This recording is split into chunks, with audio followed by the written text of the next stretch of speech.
Oke, assalamualaikum warahmatullahi wabarakatuh. Di sini saya Fizul Gifari Panuti dengan NIM 120190029 akan melakukan pengerjaan terhadap latihan soal yang ada di layar, yaitu latihan soal tentang normalisasi. Nah, jadi di sini kita mendapatkan soal seperti ini, dan soal ini digolongkan kepada bentuk anormal. Kenapa? Karena terdapat atribut-atribut yang isinya multi-value. Seperti contoh untuk name ini terdapat nilai yang kosong atau nol di setiap elemennya. Nah, jadi kita perbaiki dengan cara melakukan NF1, yaitu kita normalisasi bentuk pertama. Nah, normalisasi bentuk pertama ini kita ditujukan agar tidak memiliki atribut lebih banyak di setiap atributnya. Jadi kita copy saja ini tabelnya, kemudian oke, kita isi langsung. Karena Tiara ini memiliki 3 mata kuliah, oleh karenanya kita copy 3 kali saja. Begitu pula dengan Ziva dan Liodra.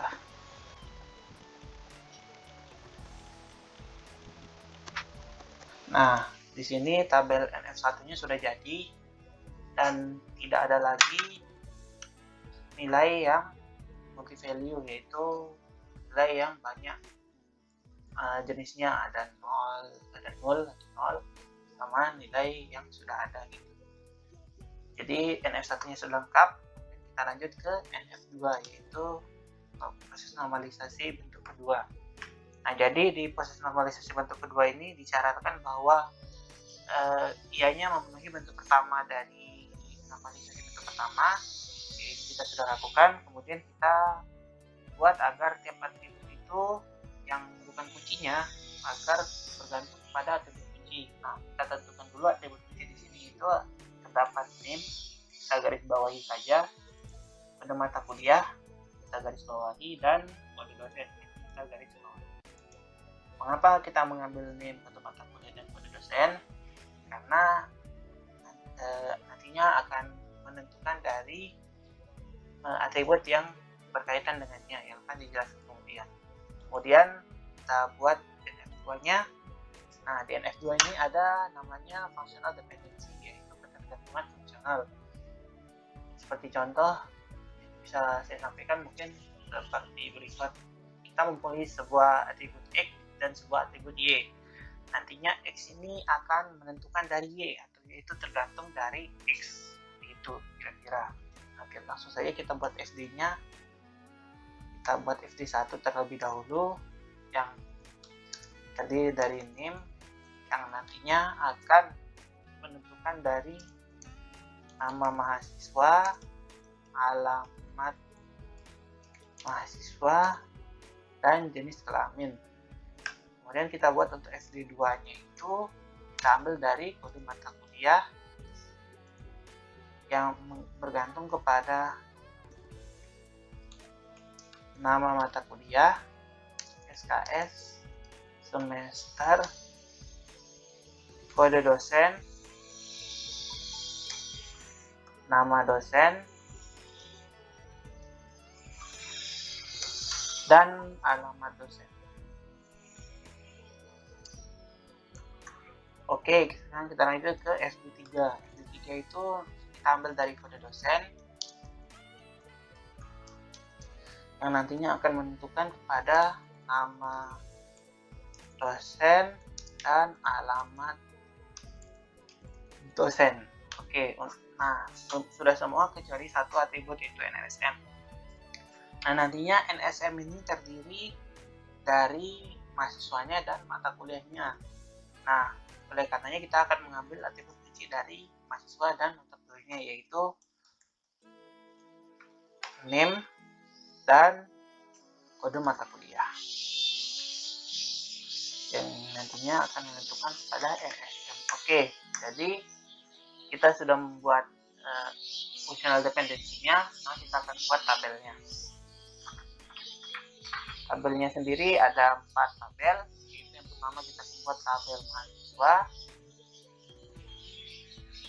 yang terdiri dari 3 orang, yaitu 3 kolom dan 4 atribut masukkan ke baris. Oke, di sini kita akan tulis name, nama mahasiswa, alamat mahasiswa, dan jenis kelamin. Karena ini sudah berurutan, jadi kita tinggal copy paste saja.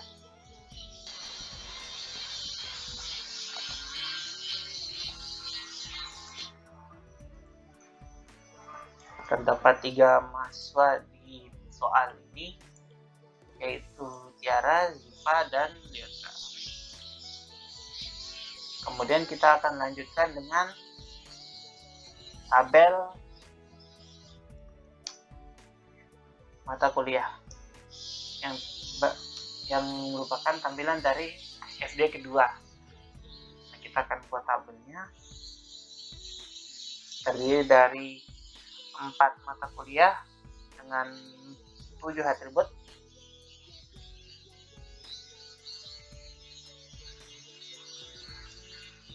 Kita buat langsung tabelnya. Kita akan tulis di sini kode mata kuliah.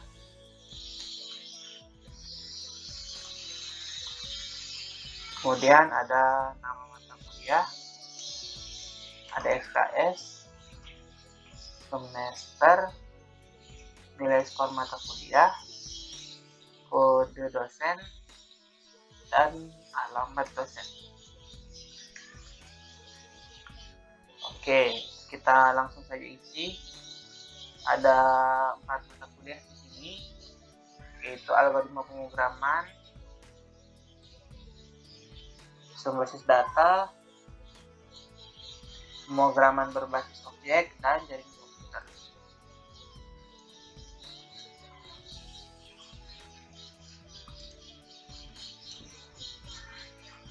Kita isi SKS-nya. Nah, untuk mempercepat waktu kita copy paste saja.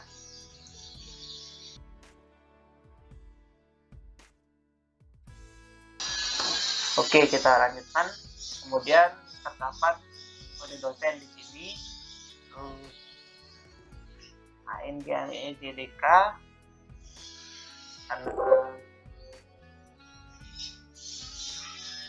dosen yang bernama Anang mengajar dua mata kuliah, yaitu algoritma pemrograman dan sistem basis data.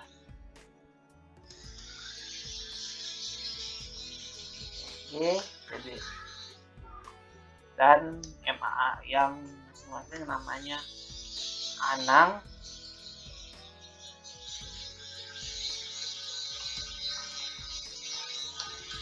Judika, dan Maya. Alamatnya ada di Bandung, Tasik Malaya, dan Bogor. Oke, kita sudah membuat data tabel, yaitu tabel mahasiswa dan tabel mata kuliah. Kemudian kita akan membuat 2 tabel lagi, yaitu tabel dosen.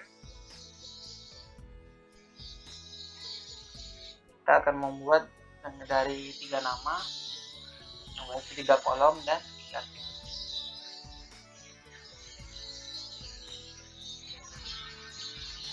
Di sini ada kode dosen, nama dosen, dan alamat dosen. Ada Anang, Judika, dan Maya. Oke, dan kemudian kita akan membuat tabel nilai yang dinamakan di sini sebagai tabel NSM.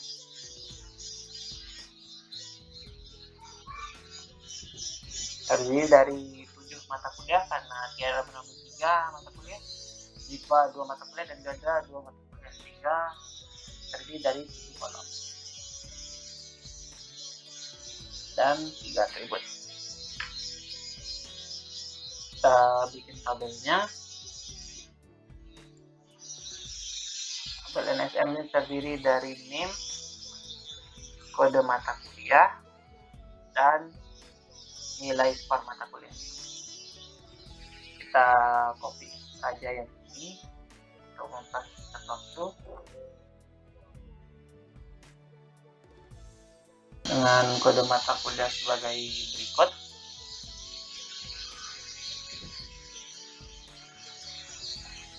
Dan nilai skor mata kuliahnya kita copy saja agar memudahkan. Nah, jadi kita sudah membuat 4 tabel mata kuliah di sini, atau 4 tabel. Maaf, kita membuat tabel mahasiswa, tabel dosen, tabel mata kuliah, dan tabel nilai skor mata kuliah. Oke, jadi NF2 atau nomor form kedua itu sudah terpenuhi. Sekarang kita akan lanjutkan ke NF ketiga, yaitu bentuk normal ketiga. Nah, bentuk normal ketiga ini mensyaratkan terpenuhi bentuk kedua, kita sudah penuhi, dan tidak memiliki ketergantungan transitif atau transitif dependensi. Nah, transitif dependensi ini mungkin bisa dicontohkan seperti berikut. Nah, kita mempunyai sebuah atribut X yang nantinya akan menentukan atribut Y. Nah, atribut Y sendiri akan nantinya menentukan dari atribut Z. Jadi akan ditentukan bahwa atribut X itu akan menentukan dari atribut Z. Atribut Z itu tergantung kepada atribut X, seperti itu. Jadi kita langsung buat saja. Dan transitive dependency ini hanya bisa dilakukan untuk 3 atribut atau lebih. Dalam hal ini 3 atribut yang digantung. Seperti ininya dari SD2, dari SD yang kita sudah sebutkan tadi, kita akan mengambil SD2 saja.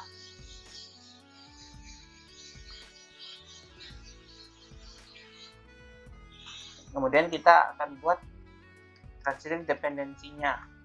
Kita akan buat 2 transitive dependency di sini, yaitu TD1 dan TD2. TD1 itu terdiri dari kode mata kuliah yang akan menentukan dari nama mata kuliah, SKS, semester, dan kode dosen. Nantinya untuk TD2 akan mengisi dari kode dosen yang akan menentukan dari nama dosen dan alamat dosen. Oke, kita langsung buat saja tabelnya. Untuk FD2 kita ambil saja dari tabel mata kuliah.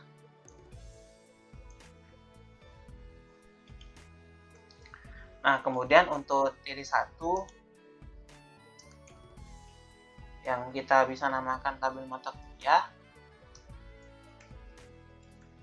atau disingkat tabel matkul, artinya kita akan buat 5 baris atau 5 atribut.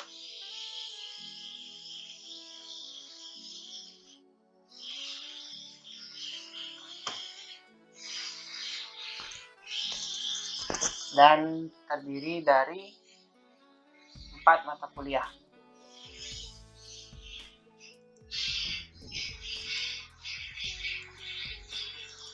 Yaitu kode MK, nama MK, SKS, semester, dan kode dosen. Untuk mempersingkat waktu kita copy saja di sini.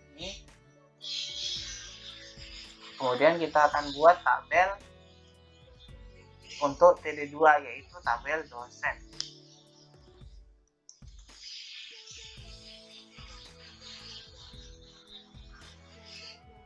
Tabel dosen itu terdiri dari 3 orang. 3 orang dengan 3 atribut. Kita buat tabelnya saja. Karena tabel dosen yang berada di sini sama dengan tabel dosen yang berada di kedua tadi, maka lebih baik kita copy saja.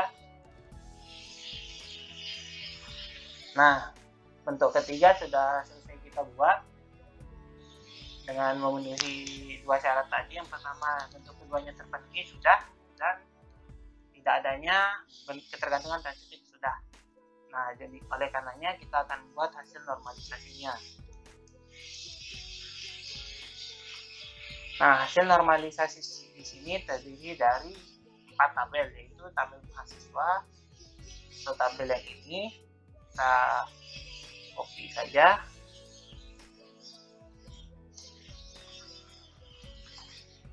Kemudian tabel mata kuliah kita ambil dari sini.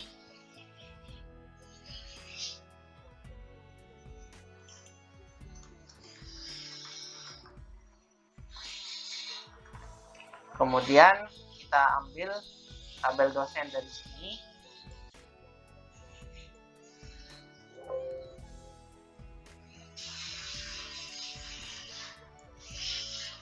Dan tabel nilai skor mata kuliahnya kita ambil dari sini.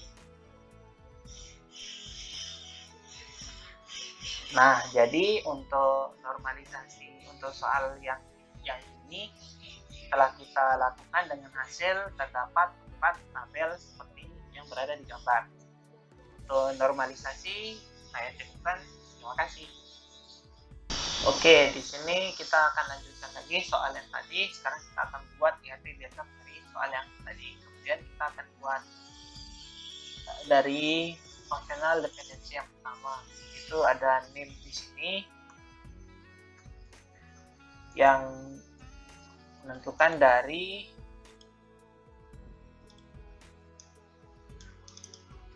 nama mahasiswa,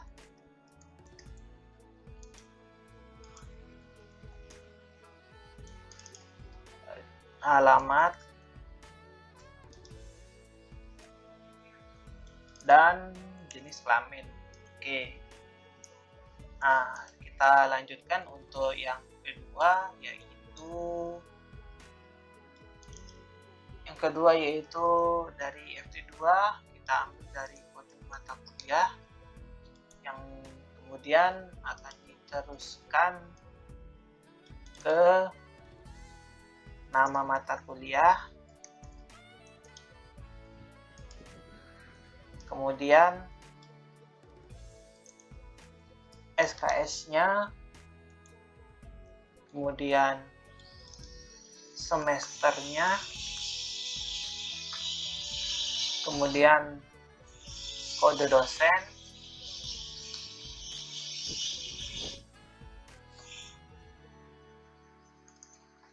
nama dosen,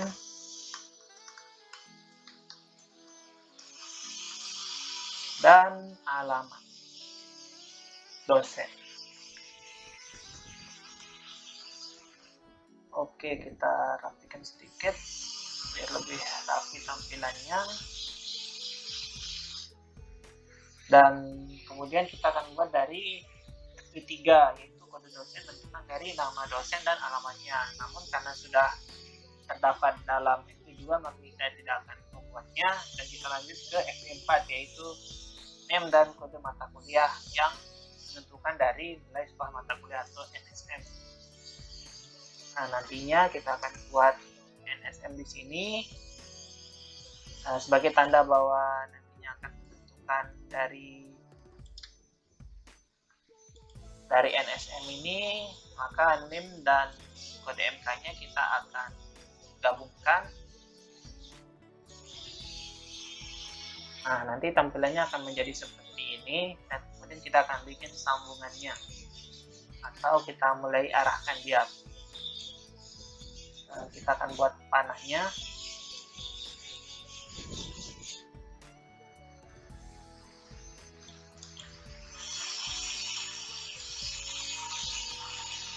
Dan kemudian kita akan buat panah yang seterusnya untuk sisa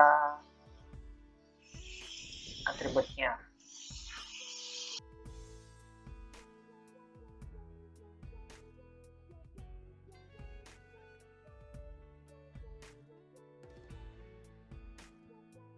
Nah, kemudian kita ambil lagi untuk FT3-nya, bahwa dari kode dosen itu akan menentukan ke nama dan alamat dosen.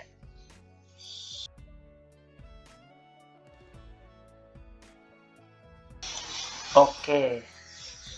Nah, seperti ini cara membuat IAD diagram dari soal tadi. Dan karena pengerjaan soal IAD telah selesai, maka selesai juga pengerjaan soal normalisasi yang tadi telah kita lakukan. Terima kasih. Maaf ada kata-kata yang tidak pas atau yang kurang berkenan. Assalamualaikum warahmatullahi wabarakatuh.